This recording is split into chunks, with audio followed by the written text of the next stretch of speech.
मध्य प्रदेश और राजस्थान में बच्चों की मौत के बाद हरियाणा के खाद्य एवं औषधि प्रशासन ने 4 कंपनियों की खांसी की दवा की बिक्री पर रोक लगा दी है। साथ ही स्टॉक को जब्त करने के निर्देश दिए हैं। पूरे प्रदेश में 4 कंपनियों की दवाओं के सैंपल लेकर के लैब भेजे जा चुके हैं।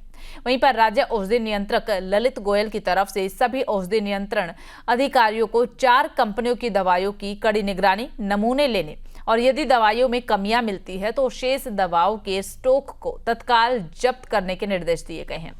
प्रदेश के स्वास्थ्य मंत्री आरती राव के मुताबिक भले ही हरियाणा में इन प्रतिबंधित कफ सिरप का स्टॉक नहीं पाया गया, लेकिन मध्य प्रदेश और राजस्थान जैसे राज्यों में इनसे बच्चों की मौत के मामले सामने आने के बाद एहतियात के तौर पर यह कदम उठाया गया है। हम किसी भी तरह की ढिलाई नहीं बरतेंगे, बच्चों की सुरक्षा सर्वोपरि है।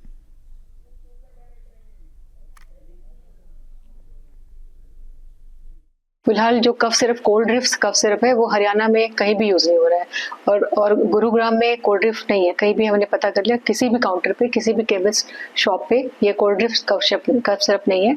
हमने अभी बैन जो भी 4 साल के बच्चे के नीचे कफ सिरप ना देने के लिए बोला हुआ है और पीडियाट्रिशियन के प्रिस्क्रिप्शन के बिना कोई भी दवाइयाँ ना यूज़ करें। पब्लिक में यही अवेयरनेस फैलाई गई है और हमने यही बोला है फिलहाल जिसके पास भी कोई कफ सिरप हो, केमिस्ट के शॉप पे हो, तो वो रेस्ट्रिक्ट करें, फिलहाल ना यूज़ करें। क्योंकि जो प्रॉब्लम आई है मध्य प्रदेश में, MP में आई है ना, जो कुछ बच्चे एक्सपायर हो गए इस वजह से, तो वो डाइथाइलिन ग्लाइकॉल उसमें मिला, उसकी वजह से टॉक्सिक है, वो केमिकल है। तो वो बच्चों जो उन्होंने यूज़ किया वो एंटी फ्रीज है, वो ब्रेक ऑयल में यूज़ किया जाता है, तो उसको ग्लिसरीन की जगह ये यूज़ किया गया, जिसकी वजह से नेफ्रोटॉक्सिसिटी होती है उससे, तो बच्चे एक्सपायर इसी वजह से हुए। क्योंकि अब फिलहाल पता नहीं है हमें किस में प्रॉब्लम आ सकती है, तो कोई भी कफ सिरप बिना डॉक्टर के प्रिस्क्रिप्शन के ना लें, स्पेशली 4 साल के नीचे वाले बच्चों को बिल्कुल भी ना दें। और ओवर द काउंटर जो कफ सिरप के लिए कोई आके बोलता है केमिस्ट के पास कि हमें ये कफ सिरप दे दो, तो उनको ना दें। उनको यही बोले कि आप डॉक्टर की प्रिस्क्रिप्शन लाएं, उसके बाद ही आपको दवाई मिलेगी, और स्पेशली बच्चों को तो बिल्कुल भी ना दें। और देखिए, अब आपको बता दें कि स्वास्थ्य विभाग की तरफ से कड़ा कदम जो है वो उठाया गया। 4 ऐसी कंपनियां जिनकी दवाइयों पर प्रतिबंध लगाया गया। इसी पर चर्चा करने के लिए खास मेहमान हमारे साथ जुड़ चुके हैं। डॉक्टर नरेश चावला, पूर्व राष्ट्रीय संयुक्त सचिव IMA हमारे साथ जुड़े हुए हैं। आशीष ग्रोवर, महासचिव Delhi drugs traders association Delhi हमारे साथ जुड़े हुए हैं। रामराज जी शर्मा, प्रवक्ता भारतीय जनता पार्टी के हमारे साथ जुड़े हुए। आप तीनों खास मेहमानों का सबसे पहले चर्चा में स्वागत करती हूँ। स्वागत के साथ चर्चा की शुरुआत जो है वो डॉक्टर नरेश आपके साथ करना चाहेंगे। डॉक्टर होने के नाते आप किस तरीके से देखते हैं जो कफ सिरप पर बैन लगाया गया है, एहतियात के तौर पर या डर? देखिए, जो हुआ है मध्य प्रदेश में और राजस्थान में, ये कफ सिरप, उसमें पता चला है कुछ शायद वहां के एक सिटी हॉस्पिटल छिंदवाड़ा में उसने खुद लिखा था, बट हम उसको गिरफ्तार भी कर लिया। डॉक्टर प्रदीप सोनी है, उनको गिरफ्तार भी कर लिया गया है। देखिए, जो खराब है, जो उसमें डाइथिलिन ग्लाइकोल नाम का एक एडिटिव होता है, जो कि 0.1% परमिसिबल लिमिट है, जो ऑलमोस्ट 48.6% था। तो देखिए, जो खराबी शुरू हुई है वो मैन्युफैक्चर से शुरू हुई है। मैन्युफैक्चर, वहां का जो चेकिंग, जो फार्मेसी डिपार्टमेंट है वो, उसके बाद ड्रग इंस्पेक्टर, उसके बाद ड्रग कंट्रोलर मध्य प्रदेश का, राजस्थान का, उसके बाद जो हॉस्पिटल्स में दवाइयां इंडेंट की जाती हैं का हॉस्पिटल मैनेजमेंट। डॉक्टर तो वही चीज प्रिस्क्राइब करेगा जो हॉस्पिटल में अवेलेबल है। तो ये पूरा जो घटनाक्रम है बहुत ही दुर्भाग्यवश भी है और बहुत ही दर्दनाक भी है। तो हमारा ओपिनियन है, मैं बता दूं आपको कि अंचल की आज से 3 साल पहले 2022 में भी एक बार एक जो कफ सिरप हमारे यहाँ से एक्सपोर्ट हुआ था गाम्बिया देश में, जो कि अफ्रीका का देश है, और एक उज्बेकिस्तान जो कि यूएसआर का हिस्सा था, वो यहाँ दोनों में 50 लोग बच्चे मर गए थे। तो कहने का मतलब वी आर नॉट लर्निंग। तो कहने का मतलब, जहां तक मैं जानता हूँ, NCR के बारे में कहूँ, दिल्ली, हरियाणा, हिमाचल प्रदेश और पंजाब, UP वगैरह में, तो अक्सर देखा गया कि कई लोग कफ सिरप जैसी चीज खुद ही जाकर केमिस्ट से ले लेते हैं, चाहे वो 4 पैसे बचाने के लिए है, चाहे वो टाइम बचाने के लिए है। It is a very wrong practice. जो जितने भी यहाँ के ड्रग कंट्रोलर्स हैं, ड्रग इंस्पेक्टर्स हैं, सख्ती होनी चाहिए कि no medicine to be given except OTC। OTC का मतलब होता है ओवर द काउंटर ड्रग्स। बाकी दवाएं विदाउट प्रिस्क्रिप्शन मिलनी ही नहीं चाहिए। हमारे यहाँ जी। तो तुम कुछ भी ले लो, एंटीबायोटिक भी ले लो, कुछ भी ले लो। तो इस प्रैक्टिस को टाइट करना चाहिए।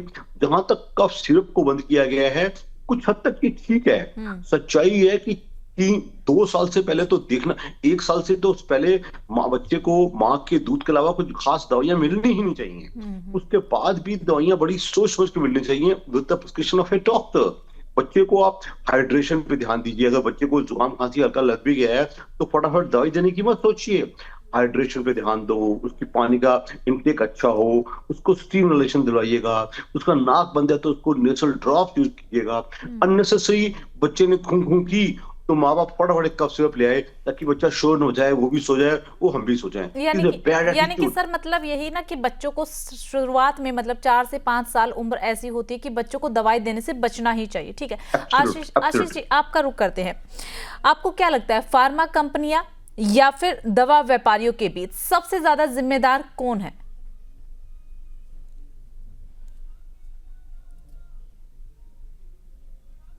आशीष जी आवाज मिल पा रही है? आपकी आवाज क्रैक हो रही है मैम, क्लियर नहीं आ रहा। हेलो, फार्मा कंपनियां। क्वेश्चन। आशीष जी आवाज आ रही है?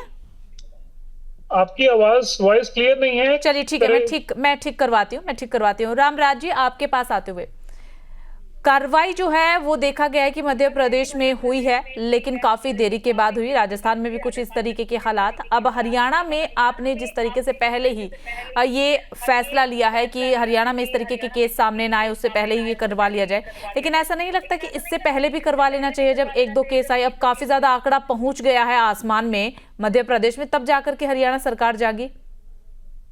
देखो, हरियाणा सरकार हमेशा अलर्ट मोड में रहती है। तो जैसे ही हमारी हेल्थ मिनिस्टर को पता चला, उन्होंने तुरंत प्रभाव से आदेश जारी कर दिया और ये जहरीला ये कफ सिरप इसको बंद कर दिया। ये चारों कंपनियों की दवाई बंद कर दी हरियाणा में, क्योंकि इससे 21 बच्चे राजस्थान में मर गए थे, 18 छिंदवाड़ा में, 2 बैतूल में और एक पांडुरना में जिले में, और 4 राजस्थान में बच्चों की डेथ हो गई थी। ये बड़ा दुर्भाग्यपूर्ण है। और इसके जो डायरेक्टर हैं वो भाग रहे हैं और वहां पे मध्य प्रदेश की SIT गई हुई है। हाँ, उन्हें गिरफ्तार कर लिया है। जो कंपनी के मालिक हैं उन्हें गिरफ्तार कर लिया गया है। इसका कंपनी का नाम था श्रीसन फार्मास्यूटिकल कंपनी। हाँ, इसके डायरेक्टर को गिरफ्तार कर लिया और अच्छी बात है। और हरियाणा में ये हमारा सरकार है, जो हमारी हेल्थ मिनिस्टर हैं, उन्होंने जैसे आपको बताया, उन्होंने तुरंत प्रभाव से इसके ऊपर एक्शन लिया है। और हरियाणा में हमारी सरकार इस मामले में हमेशा एक्टिव मोड में रहती है, क्योंकि हमारी सरकार कोई ऐसा कदम नहीं उठाने देगी, कोताही कतई बर्दाश्त नहीं होगी, चाहे लॉ एंड ऑर्डर हो, चाहे हेल्थ डिपार्टमेंट हो, ये दवाएं हो, अन्य कोई भी काम हो। हरियाणा का एक ही उद्देश्य है हमारी सरकार का, नशा मुक्त हरियाणा, अपराध मुक्त हरियाणा और भ्रष्टाचार मुक्त हरियाणा, ये हमारा एजेंडा है। ठीक है। और जिस तरह से हमारे मुख्यमंत्री जी, ठीक है शर्मा जी, समझ गए हम कि अब पहले से ही जो है वो कदम उठा लिया गया, लेकिन इसके अलावा भी कई सारे सवाल जो है वो उठ रहे हैं कि आंकड़ा आने के बाद ही क्यों हरियाणा सरकार जागी, पहले भी तो जाग सकती थी ना। आशीष जी, क्या आपको आवाज मिल रही है? मैम अब क्वेश्चन कीजिए, क्रैक हो रही है आवाज, बताइए, मैं समझ पाऊंगा क्वेश्चन को। फार्मा कंपनियां और दवाई व्यापारियों के बीच में सबसे ज्यादा जिम्मेदारी किसकी बनती है, आपको क्या लगता है? देखिए, जिस तरह से ये एक बहुत बड़ा दुर्भाग्यपूर्ण किस्सा हुआ है और इस तरह की मौतें होना बहुत ही दुखद हैं, लेकिन जो भी कुछ है अल्टीमेटली जो है वो जहां ये दवाइयां बनती हैं, जो फार्मा कंपनीज हैं जहां बन रही हैं, वहां रखरखाव किस तरह का है, वहां पे पैरामीटर्स को किस तरह से देखा जा रहा है, कहाँ अनदेखी की जा रही है। अगर उनके फार्मासिस्ट वहां बैठे हैं जो मैन्युफैक्चरिंग यूनिट के अंदर होते हैं, जो देखते हैं कि कितना पोर्शन केमिकल, जितना कंटेंट्स को हमें कंपोजिशन को करना है, क्या वो उस हिसाब से देखा जा रहा है। अगर वो तैयार हो रहा है सिर्फ, तो उसकी टेस्ट रिपोर्ट बन रही है, पास हो रही है, अप्रूव हो रही है, नहीं हो रही है, तो ये सारी चीजें मैटर करती हैं। और उसके ऊपर एक रेगुलेटरी अथॉरिटीज हैं जो लाइसेंस देती हैं मैन्युफैक्चरिंग करने का, तो उनकी ड्यूटी बनती है कि क्या जो चीजें बन रही हैं वो अप टू द मार्क हैं, उनके जो बैचेस हैं, उनकी जो रिपोर्ट्स हैं वो क्लियरेंस है बाजार में आने से पहले, अगर नहीं है तो वो क्यों आ रही हैं, और अगर अब ये जो दुखद घटना हुई है तो इसका मतलब कहीं ना कहीं बहुत बड़े लैप्स हुए हैं जो कि उसकी जांच पड़ताल नहीं हुई है और ये हादसा हुआ है। तो मैन्युफैक्चर कहीं ना कहीं इसमें जिम्मेवार पूरा बनता है और उसको दोषी ठहराया जाना चाहिए। और मेरा आपसे, आपके माध्यम से एक ही, पहले भी मैं कहा था, अभी मैं कह रहा हूं कि कड़े से कड़ी कार्रवाई और ऐसे मापदंड करने चाहिए जिससे एक एग्जाम्पल क्रिएट हो कि आने वाले टाइम में कोई भी मैन्युफैक्चरर इस तरह की गलती ना करे, या उसके आदमी अगर गलती करते हैं तो वो भुगतता है, मालिक भुगतता है, तो वो उसको प्रॉपर वे में चेकअप रखे, चेक रखे, और डिपार्टमेंट जो अथॉरिटीज हैं वो भी इस पे एहतियात बरते, जो फैक्ट्रीज हैं उनके ऊपर कार्रवाई उचित से उचित होनी चाहिए। ठीक है डॉक्टर नरेश, आपका रुख करते हुए, क्या डॉक्टर्स को पहले से ही पता होता है कि अगर हम बच्चे को ये वाला कफ सिरप देंगे तो इसके क्या साइड इफेक्ट्स हो सकते हैं, क्या पॉजिटिव इफेक्ट्स है तमाम दवाइयों के, ना केवल कफ सिरप, बाकी तमाम दवाइयों को लेकर के भी हम चर्चा कर सकते हैं?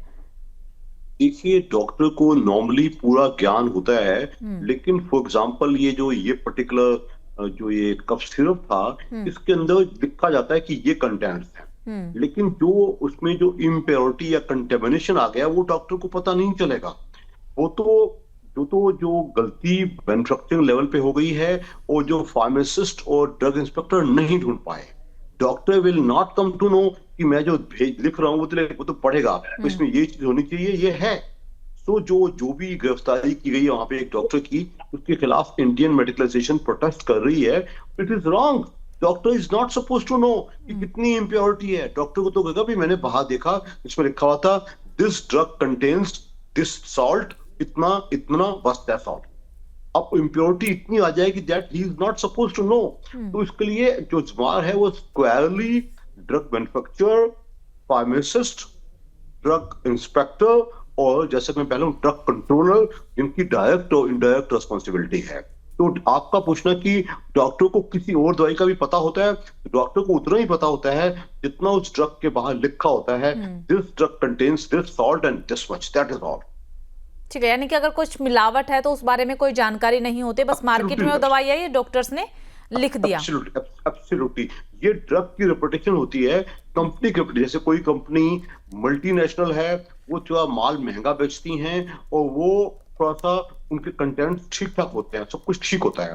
वेयर जो सो कॉल्ड, जिनको हम कहते हैं लोकल कंपनियां या छोटी कंपनियां, ये अपने ज्यादा प्रॉफिट पे अपना माल मार्केटिंग करती है। जैसे कोई दूसरा 20% प्रॉफिट देगा तो कहेंगे ठीक है जी, हम तो आपको 40% प्रॉफिट देंगे, तो आप ये माल बेचिएगा। उसमें अक्सर खराबियां आती हैं। अक्सर जितना भी ये नुकसान होता है वो ज्यादा प्रॉफिट के चक्कर में होता है। ड्रग कंपनी देती है अपना माल निकालने के लिए, और जो रिटेलर है, जो डिस्ट्रीब्यूटर है, वो माल बेचते हैं ये एक ज्यादा पैसे के लालच के चक्कर में। तो एक बड़ा तगड़ा नेक्सस सा है ये। Nexus not only in 2-3 company पर जो पकड़ी गई, पैसे का लालच आजकल इतना बढ़ गया है कि मासूम बच्चों की जिंदगी का ख्याल भी नहीं रहा है, सिर्फ मुनाफे से मतलब रह गया। आशीष जी, आप बिल्कुल, आशीष जी आप क्या कहेंगे इस पर? इंसान से ज्यादा, मासूम बच्चों से ज्यादा मुनाफे की कीमत होने लगी है आजकल। मैम, पहले तो मैं डॉक्टर साहब की कोई भी बात नहीं समझ पाया, बहुत ज्यादा आपका इको हो रहा है और वॉइस क्रैक हो रही है। लेकिन जो मैं थोड़ा बहुत समझ पाया, डॉक्टर साहब ने भी कहा कि कंपनीज कुछ एडवर्टाइजमेंट्स करती हैं और उसके बाद माल को बेचा जाता है, और कहीं ना कहीं लालच वगैरह और ये चीजें चल रही हैं, तो इसमें कोई दो राय नहीं है। लेकिन इसको कौन देखेगा? अगर कोई कंपनी बना रही है तो कोई पैरामीटर तो होना चाहिए कि आप लाइसेंस इशू कर रहे हैं मैन्युफैक्चरिंग का, तो उसके पास इंफ्रास्ट्रक्चर क्या है, क्या वो उसके लिए कैपेबल है, जो कि नहीं देखा जाता है। जो छोटी कंपनीज हैं उनके पास उस तरह के मापदंड नहीं होते हैं, उनके पास इंफ्रास्ट्रक्चर नहीं होता है, उनके पास स्टाफ नहीं होता है क्वालिफाइड, लेकिन वो लाइसेंस मैन्युफैक्चरिंग का ले लेते हैं। इसी वजह से ये चीजें हो रही हैं। तो दवा खासकर बनाने की जो कंपनियों को लाइसेंस दिया जाता है, उसके लिए कोई एक बड़ा मापदंड होना चाहिए, एक स्पेसिफिक रिक्वायरमेंट होनी चाहिए जो कि फुलफिल हो, और वही तब उसको इशू हो जब वो प्रैक्टिकल में जाके उसको चेक किया जाए। लेकिन अगर आप बैठ के ऑफिस के अंदर और कागजों पे लाइसेंस दे देते हैं और वो बना रहे हैं दवाइयां, और क्या बना रहे हैं चेक नहीं है, तो फिर इस तरह की स्थिति पहले भी हुई है, आगे भी होती रहेगी। अगर अभी भी हम नहीं सीखेंगे तो फिर हमारा डिबेट करना, हम लोगों का बातचीत करने का कोई मतलब नहीं रह जाता।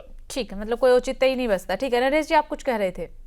मैं ये स्पष्ट कहना पसंद करूंगा, जैसा कि मैंने खुलेआम जिक्र किया था, आज से 3 साल पहले भी एक ट्रक कंपनी पकड़ी गई थी जो विदेश में हमारा बड़ा बदनाम नाम हुआ था जी। कि एक्सपोर्ट की गई थी। मैम आपकी उसके वॉइस बाद कुछ हुआ ही नहीं। कुछ भी नहीं उसके सुन पा बाद रहे हैं।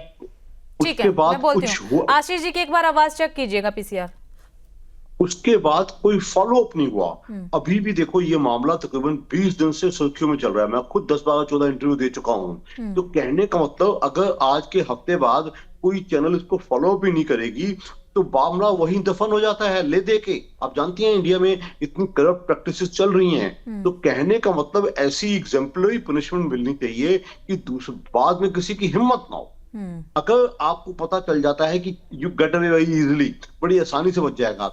और ये इसमें मीडिया का भी बहुत ज्यादा रोल है। आज जो ये मामला दुनिया भर में फैला हुआ है, it is courtesy media. Media ने लोगों को जागरूक किया है। मीडिया ने समाज को उजागर किया है। मत भूलिए, इन द बिगिनिंग दोनों स्टेट्स, मध्य प्रदेश और राजस्थान, इनकी दोनों की सरकारों ने एक बार तो घोषित कर दिया कुछ नहीं है जी। ये तो फिर शोरशराबा मचा, थोड़ी डेथ तो ज्यादा हुई। तो विदेशों में मैं बता दूं आपको आंचल, अगर एक ऐसा छोटा सा मामला भी हो जाए ना कि पूरा पूरा लाइनअप बर्खास्त कर दिया जाता है। एक भी जान गई क्यों जाई। मेरे देश में, आपके देश में जान इतनी हल्की क्यों है? ठीक है, यही सवाल शर्मा जी से। शर्मा जी ऐसा क्यों है? क्योंकि बार बार ऐसा हो रहा है। ऐसा तो जनता का भरोसा ही दवा उद्योग से उठ जाएगा।